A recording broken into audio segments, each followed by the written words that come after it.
குரு வணக்கங்கள். வாழ்க வளமுடன். உலகெங்கிலும் இருக்கக்கூடிய கிரக வலிமை நேயர்களுக்கு எனது அன்பு வணக்கங்கள். நான் உங்க டிஎன்ஏ மற்றும் பிரஸ்ன ஜோதிடர் சுப்ரஜா சுரேஷ், கோவையிலிருந்து. இன்னைக்கு நம்ம பார்க்க போறது ஆகஸ்ட் மாத பலன்கள்.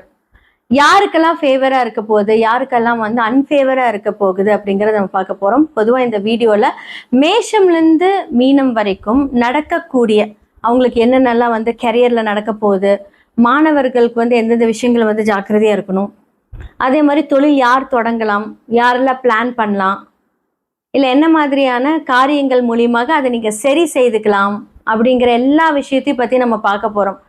பொதுவாக பெண்கள் எந்த விஷயத்தில் ஜாக்கிரதையாக இருக்கணும் எல்லாமே ஆகஸ்ட் மாதத்தில் கண்டிப்பாக நம்ம பலன்கள் மூலியமாக சொல்லலாம். நீங்கள் இதெல்லாம் எப்படி சரி செய்துக்கலாம் அப்படிங்கிறது நான் சொல்லிக்கிறேன். முக்கியமாக இது பார்த்தீங்கன்னா பொது பலன்கள். பொது பலன்கள் எதுக்கு எல்லாருமே சொல்கிறோம் அப்படின்னா, ஒரு சில பேர்த்துக்கு இது ஆப்டாக இருக்கும், ஒரு சில பேர்த்துக்கு பார்த்தீங்கன்னா டிஃப்ரெண்ட்டாக இருக்கும். உங்களுடைய சுய ஜாதகத்தை பாருங்கள். ஏன்னா செவ்வாய் ரிஷபத்துலேருந்து மிதுனமுக்கு மாறுகிறாரு. அதே மாதிரி பார்த்தீங்கன்னா சூரியன்லேருந்து எல்லா கிரகங்களும் அதனுடைய மாற்றத்தை டிரான்சிட் கொடுக்கும்போது நமக்கு என்ன மாதிரியான பலன்கள் நடக்கும் அப்படின்னு பற்றி தான் நம்ம பார்க்க போகிறோம். உலகளாவிய விஷயங்கள் பார்க்கும்போது அரசியலில் பெரும் மாற்றங்கள் வரப்போகுது. எதெல்லாம் நம்ம நல்லதுன்னு நம்புகிறோமோ அந்த மாதிரி விஷயங்கள் எல்லாம் பார்த்தீங்கன்னா ஒரு ட்ராமாட்டிக் சேஞ்சஸ் நம்ம கொடுக்க போகிறோம். அதே மாதிரி உணவு சார்ந்த விஷயங்களை ஒரு பெரிய மாற்றங்கள் நம்ம பார்க்க போகிறோம். அதே மாதிரி நிறையா சீற்றங்கள், இயற்கை சீற்றங்கள், அழிவுகள், ஏன்னா இது கலியுகம் அப்படிங்கிறனால பார்த்தீங்கன்னா அழிவுகள் நிறையா இருக்க போகுது இந்த மாதத்துலேயும்.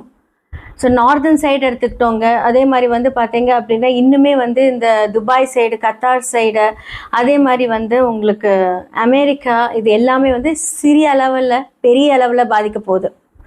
ஸோ இதிலிருந்து கண்டிப்பாக நம்மளோட ப்ரேயர்ஸ் மட்டுமே தான் நம்மளை பாதுகாக்க போகுது. உங்களுடைய சொந்தக்காரங்க எல்லாருமே அங்கே இருப்பாங்க, கொஞ்சம் சேஃபாக இருந்துக்க சொல்லுங்கள்.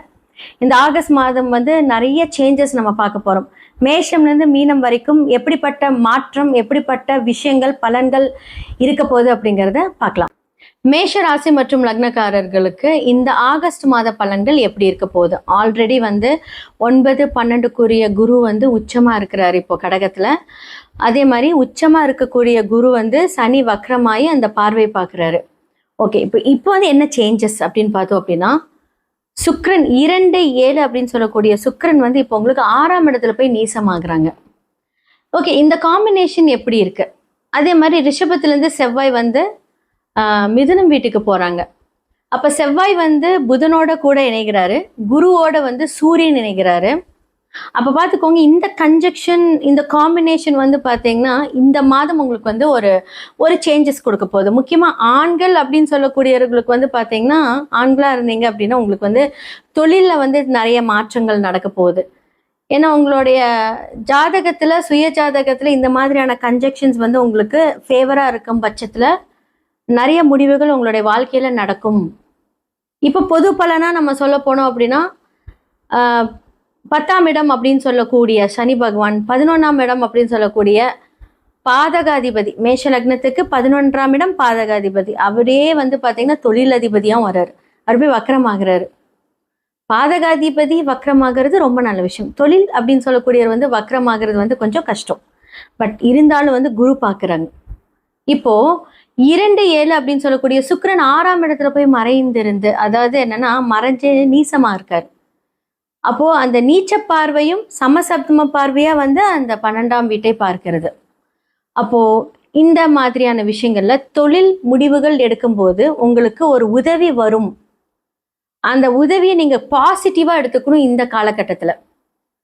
அது ஒரு சுப விரயங்களாகவும் மாறி, ஏன்னா குருவும் பார்க்கிறாரு, சுக்கிரனும் சுபர் தான், குருவும் சுபர் தான், சுக்கிரனும் சுபர் தான். அவர் தேவகுரு, இவர் அசுபர், அசுபருக்கான குரு. ஆனாலும் அசுபக்கான குரு பார்த்தீங்கன்னா நீசம் அடைகிறார், மறைந்து. அப்போ உங்களுக்கு ஒரு உதவி கிடைக்கும் பட்சத்தில் குரு பகவான் பார்க்கும்போது உங்களுக்கு நல்ல விஷயங்கள் நடக்கும். அதே சமயத்துல வர்ற காசு எப்படி வெளியே போகும்னே தெரியாது. ஈக்குவலா வரும், ஈக்குவலா செலவாயிடும். அப்போ முன்கூட்டியே கொஞ்சம் பிளான் பண்ணிக்கோங்க. நம்ம எதுலலாம் இன்வெஸ்ட் பண்ணலாம், என்ன மாதிரி விஷயங்களை பர்ச்சேஸ் பண்ணலாம், இது எல்லாமே நீங்க பிளான் பண்ணிக்கோங்க. அப்போ உங்களுடைய 9 அப்படின்னு சொல்லக்கூடிய குரு 4ஆம் இடத்துல உச்சமாகிறார். அப்போ உங்களுடைய மனதுக்கு பிடித்த காரியங்கள், நினைச்ச நேரத்துக்கு எல்லாம் செய்யக்கூடிய விஷயங்கள் எல்லாமே நடக்கும். இப்போ நீங்க பெண்களா இருக்கீங்க அப்படின்னா ஜாக்கிரதையா இருக்கணும். ஏன்னா சுக்கிரன் என்றால் பெண்களை குறிக்கும். 6ஆம் இடத்துல போய் நீசமாகும் போது என்ன ஆகும்? தேவையில்லாத உடல் சோர்வு, அதாவது ஓவர் திங்கிங்னால வந்து உங்களோட மைண்டை நீங்களே வந்து என்ன பண்ணுவீங்க அப்படின்னா ஒரு மாதிரி கஷ்டமான சூழ்நிலையில வச்சுப்பீங்க. அதாவது மேஷத்தோட பெண்கள் எப்படின்னா ரொம்ப தைரியம் ஜாஸ்தியா இருக்கும். ஆனா இந்த காலகட்டத்துல வருமானங்கள் மூலியமாக நடக்கக்கூடிய ஏற்றத்தாழ்வுனால சில ஸ்ட்ரெஸ் அந்த மாதிரி விஷயங்களை வந்து கொஞ்சம் அனுபவிப்பீங்க. ஏன்னா 4ஆம் இடத்துல குரு என்னதான் வந்து உச்சமாக இருந்தாலும் இந்த சுக்கிரன் அப்படின்னு சொல்லக்கூடிய விஷயங்கள் வந்து என்ன அப்படின்னா உங்களை கொஞ்சம் ஒரு மாதிரி என்ன சொல்லும், இதை பண்ணலாமா வேண்டாமா அப்படிங்கிற ஒரு கன்ஃபியூஷன் மைண்ட்ல கொண்டுட்டு வரும். மற்றவங்களோட ஆலோசனைகள், உங்களுக்கு பிடிச்சமானவங்கள பெரியவங்களோட ஆலோசனை, குரு 4ஆம் இடத்துல இருக்கும்போது பெரியவர்களுடைய ஆலோசனைகள், நீங்க குழப்பத்துல இருக்கும்போது அவங்களுடைய டெசிஷன்ஸை எல்லாம் நீங்க வந்து எடுக்கிறீங்க அப்படின்னா நீங்க நிறைய பேர்த்துக்கிட்ட டிஸ்கஸ் பண்ணுங்க, உங்களுக்கு பிடிச்சவங்க கிட்ட டிஸ்கஸ் பண்ணுங்க. கண்டிப்பா இந்த காலகட்டத்துல மாற்றம் 100% நடக்கும். இப்ப நிறைய பேர் வந்து தொழில் பண்ணணும்னு ஆரம்பிப்பீங்க, அதற்கான பிளான் ஆல்ரெடி சொல்லி இந்த ஆடி முடிச்சதுக்கு அப்புறம் நீங்க ஸ்டார்ட் பண்ணலாம் அப்படின்னு நினைச்சிட்டு இருப்பீங்க. இந்த பிளானிங் எல்லாமே இந்த காலகட்டத்துல 100% நீங்க பிளான் போட்டுட்டு இருப்பீங்க. அதே மாதிரி நீங்க மாணவர்களா இருக்கீங்க அப்படின்னா படிக்கிறதுல நல்ல ஒரு முன்னேற்றம் வரும். லக்னாதிபதி 3ஆம் இடத்துல போய் புதன் கூட இணைகிறார். அப்ப என்னாகும் அப்படின்னா புத்திசாலித்தனமான ஒரு விஷயங்கள், நீங்க வந்து பிளான் ஏ பிளான் பி போட்டாலும் பிளான் சி அப்படிங்கிற ஒரு விஷயத்தை நீங்க மறைமுகமா வச்சிருப்பீங்கன்னா 3ஆம் இடத்தில் அரை மறைவு ஸ்தானம். ஆனா 8க்குரியவர் புதனோடத்துல வந்து இணையும் போது டாக்குமெண்டேஷன் ப்ராப்ளம். நிறைய பேர் வந்து பேங்க்ல கடன் வாங்கியிருக்கீங்க, இல்ல உங்களுக்கு வந்து யார்கிட்டயாவது வந்து டாக்குமெண்ட்ஸ் கொடுத்துருக்கீங்க, யாருக்காவது நீங்க சைன் போடுறீங்க அப்படின்னா கண்டிப்பா இந்த காலகட்டத்தில் பிரச்சனை. ஏன்னா புதனோட வீட்டுலதான் யார் வந்து நீசமாகிறாங்க? சுக்கிரன் நீசமாகிறார். அப்போ செவ்வாய் புதன் நினைவு மிதுனத்துல, கண்ணில சுக்கிரன் வந்து நீசமாகும் போது, அது மறை நீசமாகும் போது மறைமுக எதிரிகளால் பிரச்சனை அப்படின்னு நம்ம கொண்டுட்டு வரலாம். ஸோ நீங்க வந்து இப்போ பேங்க் வந்து உங்ககிட்ட டைரக்டா வந்து பிரச்சனை பண்ண மாட்டாங்க. ஸோ இதெல்லாமே ஆல்ரெடி நம்ம பண்ண விஷயம் தானே, ஒன்றும் பிரச்சனை இல்லைன்னு நினைச்சிட்டு நீங்க மூவ் ஆன் பண்ணும்போது பிரச்சனை ஸ்டார்ட் ஆகும். ஸோ கொஞ்சம் கலந்து பேசிட்டு நீங்க பண்ணீங்க அப்படின்னா ரொம்ப நல்லா இருக்கும். இப்போ நிறைய பேர் பிஸ்னஸ் ஸ்டார்ட் பண்ணணும்னு நினைப்பீங்க, இந்த காலகட்டத்தில் பிளான் பண்ணுங்க, அதிக இன்வெஸ்ட்மெண்ட் வேணாம். இப்போ டாக்குமெண்டேஷன் சைன் அப்படிங்கும் போது அது கொஞ்சம் பிரச்சனையில் இருக்கு. ஏன்னா புதன் வக்ர நிவர்த்தி ஆயிட்டு அது வந்து உங்களுக்கு 3ஆம் இடத்து இருக்கிற வந்து 3ஆம் இடத்துல ஆட்சியாக இருக்கும்போது அந்த விஷயம் ரொம்ப ஸ்ட்ராங்கா இருக்கும். ஏன்னா வந்து புதன் அவரோட வீட்டுல ஸ்ட்ராங்கா இருக்காரு. செவ்வாய் வந்து இப்ப ரிஷபத்திலேருந்து மிதுனத்திலேருந்து அடுத்தது கடகத்துக்கு போவாரு. அப்போ இவங்கெல்லாம் வந்து டிராவல் பண்ணிட்டே இருப்பாங்க. ஆனா புதன் வந்து பாத்தீங்கன்னா அவங்களோட வீட்டுல ஸ்ட்ராங்கா இருக்கும்போது எது ஜாஸ்தியா வேலை செய்யும்? ஸோ புதனுடைய விஷயங்கள் வந்து ரொம்ப ஜாஸ்தியா வேலை செய்யும். அப்போ நீங்கள் எல்லா விஷயத்துலையும் கொஞ்சம் பார்த்து நிதானமாக யோசிச்சு பண்ணுங்க. டைம் நல்லா இருக்கு, ஆனால் கொஞ்சம் டிஸ்கஸ் பண்ணிட்டு கரெக்டான டெசிஷன் எடுத்தீங்க அப்படின்னா இந்த மாதத்தில் நீங்கள் செய்யக்கூடிய எல்லா விஷயமும் நல்லா இருக்கும். ஸோ படிக்கிறவங்க கரெக்டாக உங்களுடைய இப்போ நீங்கள் என்னென்ன மாதிரியான தேர்வுகளுக்கெல்லாம் நீங்கள் ரெடி ஆகுறீங்களோ அப்படின்னா அதுக்கெல்லாம் நீங்கள் பிளான் பண்ணிக்கோங்க. ஏன்னா புதன் எழுது சம்மந்தப்பட்டவர். சடனான ஒரு முடிவுகள் நீங்கள் எடுத்து அதையே பிரேக்கப் பண்ணக்கூடிய ஒரு விஷயங்கள் வரும். அதே மாதிரி இந்த காலகட்டத்துல காதல் கல்யாணம் அப்படிங்கிற ஒரு விஷயத்த நீங்க உங்க வீட்டுக்கு கொண்டுட்டு போறீங்க அப்படின்னா இந்த மாதம் வேண்டாம், இட்ஸ் நாட் அட்வைசபிள். பிகாஸ் சுக்கிரன் நீசமாக இருக்கும்போது காதல் கல்யாணம் அப்படின்னு சொல்லக்கூடிய விஷயங்கள்ல தடை தாமதங்கள் பிரச்சனைகள். ஏன்னா சுக்கிரன் நீசமான சுக்கிரனை யார் பாக்குறாங்க? வக்ர சனி பாக்குறாரு. அப்ப எல்லாமே நல்லது நடக்குமான்னு கேட்டா கிடையாது, நீங்க எதிர்பார்த்த ஒரு ஆன்சர் கிடைக்காது.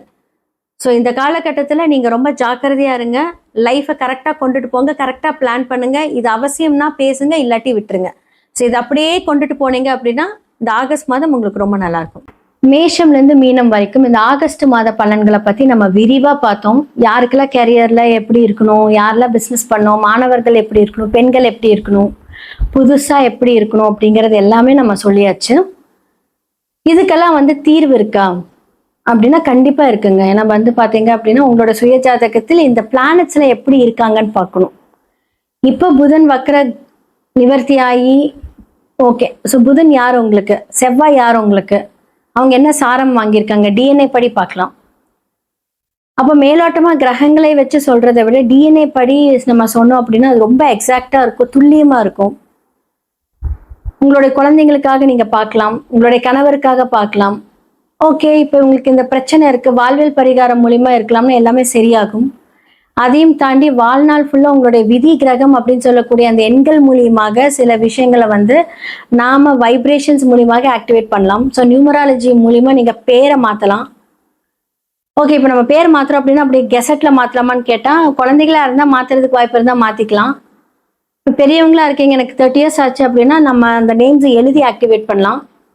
ஸோ நான் சில பேர்த்துக்கு வந்து பார்த்தீங்கன்னா இந்த நியூமராலஜி கட்டத்தை வந்து நான் வந்து இந்த ஃபோன் வால்பேப்பரை வச்சுக்கோங்க, அடிக்கடி பாருங்க, அந்த மாதிரி நிறைய பேர்த்துக்கு நம்ம கொடுக்குறோம், டிசைன் பண்ணியே கொடுக்குறோம். ஸோ நிறைய நம்பர்ஸ் வைப்ரேஷன்ஸ் மூலியமாக நமக்கு வரக்கூடிய தடைகள் வந்தாலுமே அதை எதிர்கொள்ளக்கூடிய அந்த சக்தி நம்ம கிட்ட வந்துடும். ஸோ ஜெம்ஸ்டோன்ஸ் மூலியமா நம்ம அதை ஆக்டிவேட் பண்ணலாம். இந்த 2 விஷயங்களும் வந்து பார்த்தீங்கன்னா நம்மளோடய கூட இருக்கும்.